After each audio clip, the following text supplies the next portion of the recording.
My wife and I jointly bought a property for $350,000 in 2001. In 2004, we bought another home to live in and then rented out the original property. I'm considering selling that property in preparation for retirement. Am I permitted to make the property my primary residence so that I can avoid capital gains tax? Many property owners get very confused about capital gains tax and their principal place of residence exemption. Most believe that they can move back into a former home and immediately avoid any capital gains tax, as it's now become their principal place of residence again. This is only partly true and depends upon a number of things.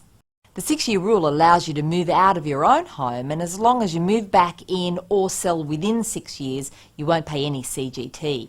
If you rent out your home for more than 6 years, you may still be entitled to a partial exemption. This depends upon you not having another home somewhere else on which you would like to get your principal place of residence exemption, so you'd have to be renting somewhere else or living in a home not your principal place of residence. You can rent out your own home and receive income during that time, but you do have to declare that income.